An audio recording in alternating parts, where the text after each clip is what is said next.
Fala, meu filhote, professor Kevin aqui, e hoje a gente vai finalizar o nosso assunto de organelas. Então, essa é a aula 2 de organela citoplasmática.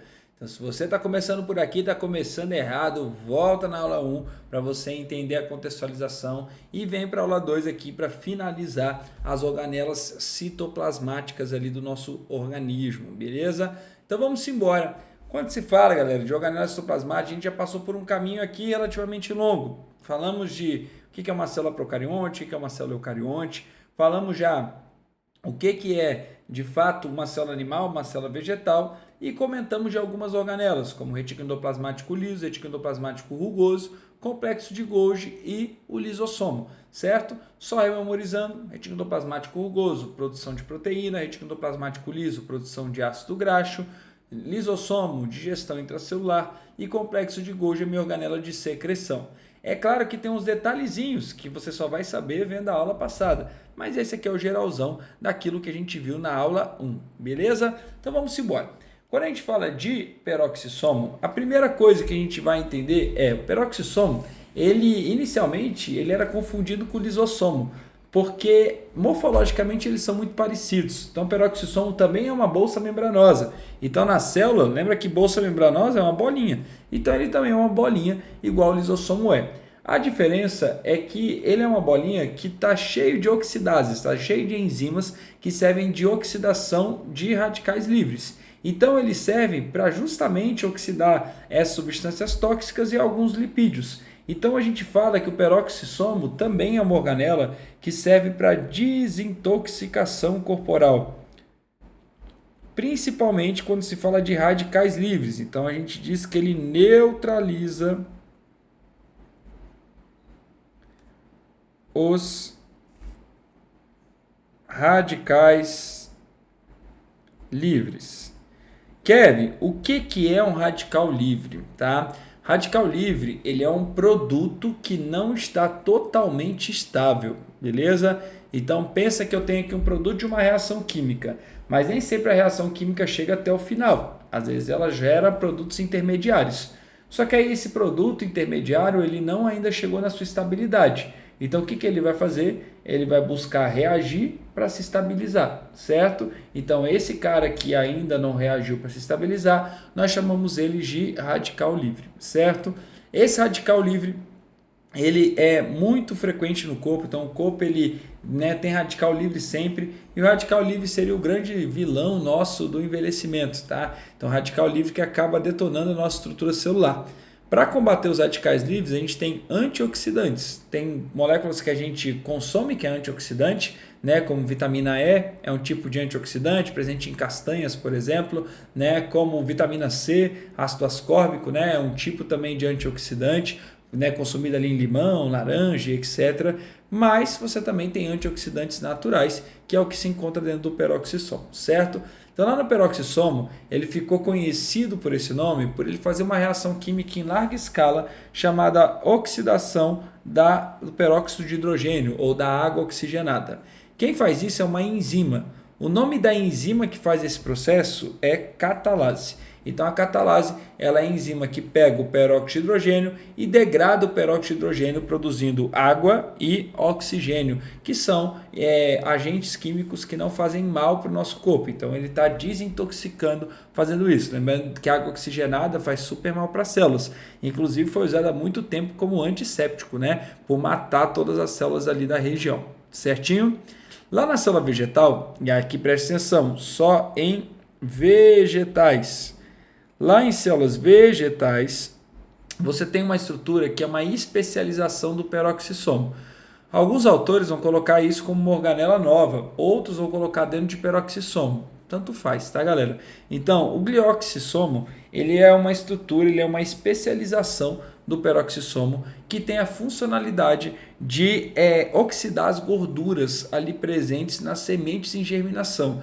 Então, toda vez que a gente tem um vegetal, a gente tem uma estrutura ali de reserva energética daquela semente chamada de endosperma. E vários desses endospermas têm lipídios. Então o vegetal precisa pegar o lipídio, degradar o lipídio para produzir energia, né? E a organela citoplasmática que faz isso no embrião é justamente os glioxossomos, certo? Então eles oxidam a gordura e eles produzem, né, esses intermediários ali para a síntese de açúcar, tá, no corpo. Então a ideia é que o embrião consiga retirar energia para ele conseguir crescer. Afinal, uma sementinha, um dia ela vai virar uma planta grande, concorda comigo? E esse primeiro crescimento dela, quem sustenta é a semente, tá? Porque dentro da semente ela não faz fotossíntese. Tranquilo? Ela faz fotossíntese após a germinação. Então, para ter esse crescimento dentro da semente, a semente precisa ter nutriente. E o nutriente ele precisa ser degradado para produzir energia. E quem faz isso, quem faz essa degradação do nutriente é o glioxissomo, para depois eu ter a produção energética pelas mitocôndrias, tá bom? Então, bem legal de você saber isso aqui também. Quando se fala de mitocôndria ela é uma organela bem especial para a gente, tá, galera? Por quê? Primeira coisa, ela é uma organela diferentona, porque ela tem DNA, e o DNA dela é próprio, é dela, não é igual ao do núcleo. Então o DNA mitocondrial não veio do DNA nuclear da célula. O DNA mitocondrial ele é exclusivo da mitocôndria, tá bom? Então a mitocôndria é uma organela que tem um DNA próprio, diferente desse DNA nuclear, certo? A função dela é justamente produzir energia. Então se você já assistiu a aula de respiração celular, tu vai lembrar que a respiração celular ela tem duas etapas que ocorrem dentro da mitocôndria. Então a função dela máxima é a produção energética. Então, Kevin, qual célula do corpo nosso que tem muita mitocôndria? Células que gastam muita energia, por exemplo, o músculo. Então, o músculo é lotado de mitocôndrias ali citoplasmáticas para de fato ele conseguir gastar energia, beleza? Em humanos, galera, essa mitocôndria ela vem exclusivamente de origem materna. O que eu estou falando para você? Se eu pegar o teu DNA mitocondrial e comparar com o DNA mitocondrial do teu pai, a similaridade vai dar zero, tá bom? Ou seja, o DNA mitocondrial seu não veio do teu pai e muito menos da mistura do teu pai e da tua mãe. O DNA mitocondrial seu, ele é 100% fidedigno ao DNA mitocondrial da tua mãe. Então a tua mãe mandou esse DNA mitocondrial para você, certo? Então as mitocôndrias elas são aqui em humanos de origem materna, exclusivamente. Essa besteirinha cai, tá bom? Então isso aqui é legal de você saber, tá bom? DNA da mitocôndria é um DNA de origem materna. Grave isso aí no seu HD aí, certo? Quando a gente pensa em plastos, plastos também são organelas membranosas, só que agora presente só em quê? Em plantas e algas, certinho? Os plastos, eles são estruturas que geralmente têm duas membranas que podem ou não ter coloração. Então, cromoplastos são os plastos que têm algum tipo de pigmento e os leucoplastos são plastos que não têm pigmento, que não têm cor. Por exemplo, quando a gente analisa um amiloplasto, ele é um plasto que serve para reserva de amido lá no vegetal.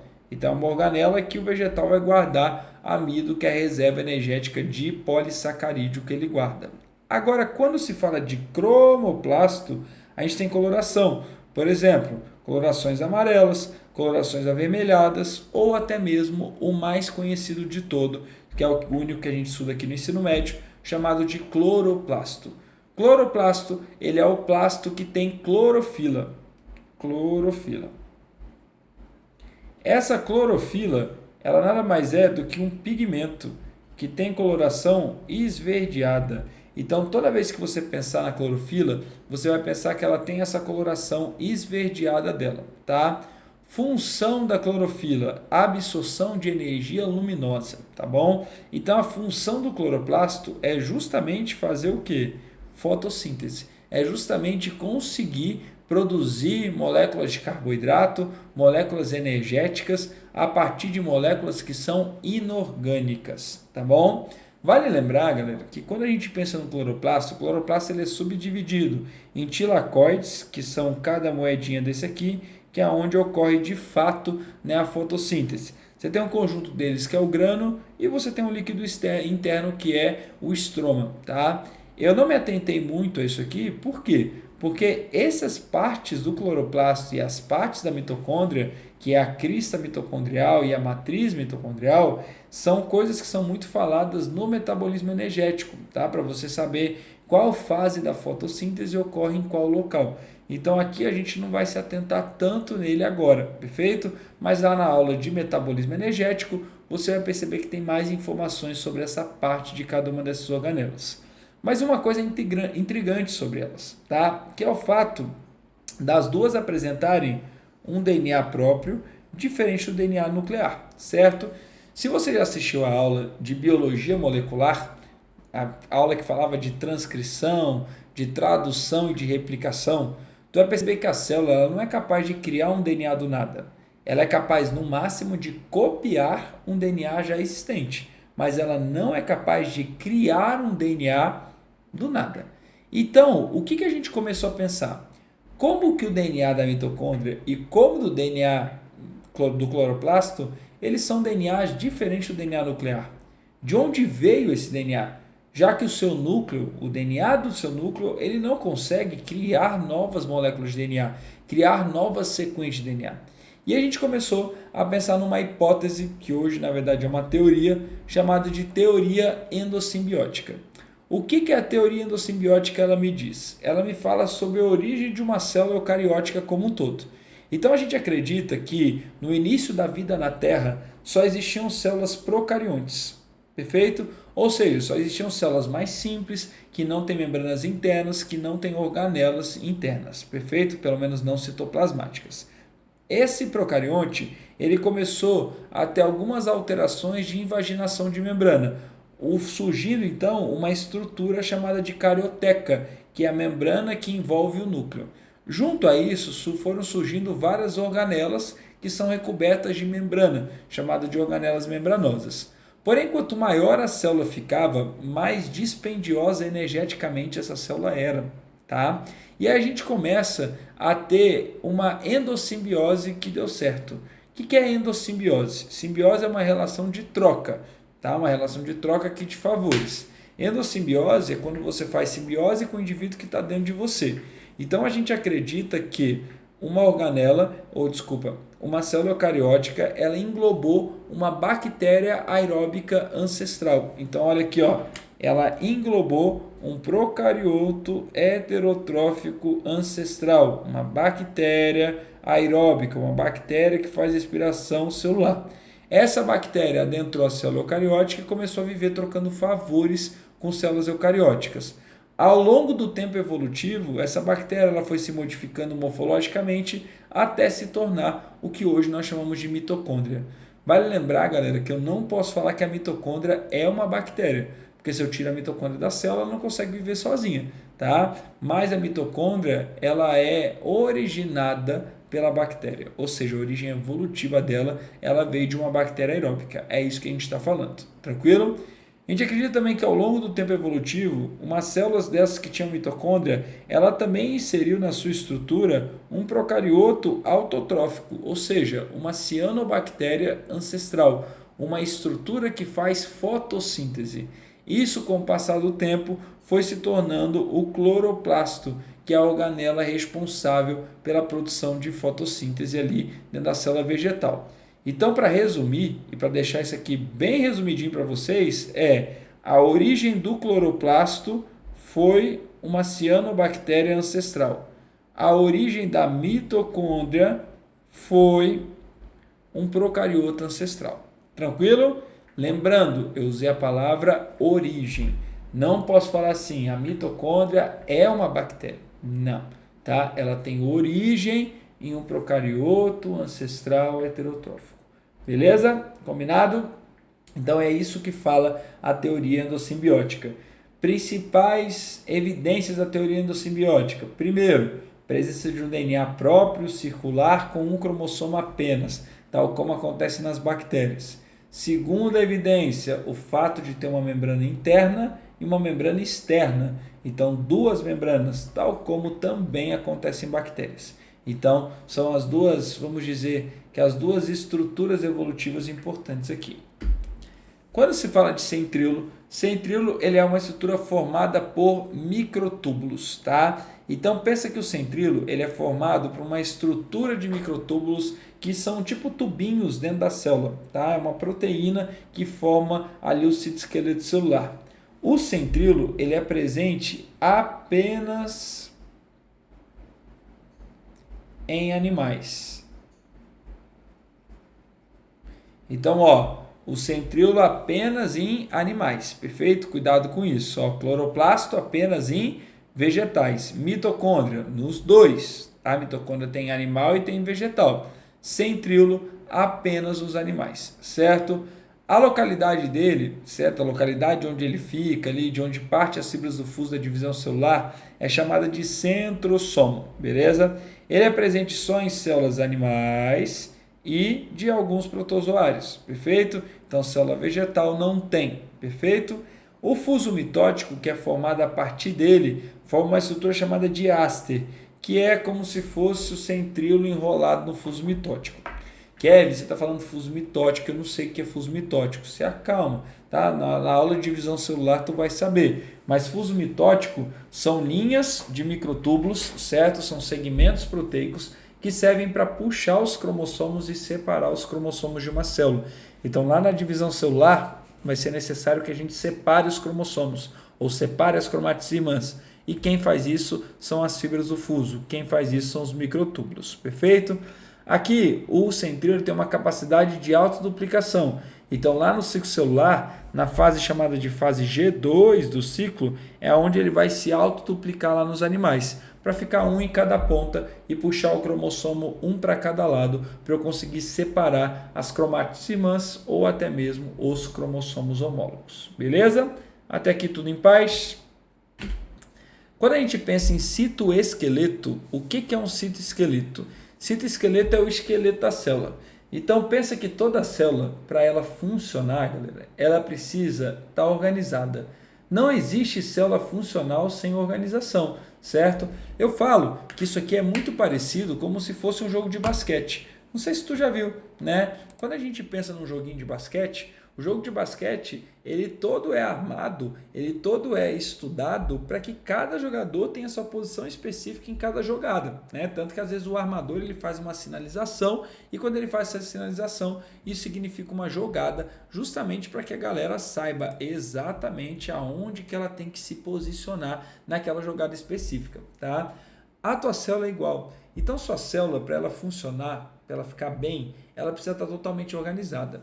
O problema é que o citoplasma ele é dotado de um líquido chamado de citossol ou hialoplasma, que é um líquido, que é um fluido.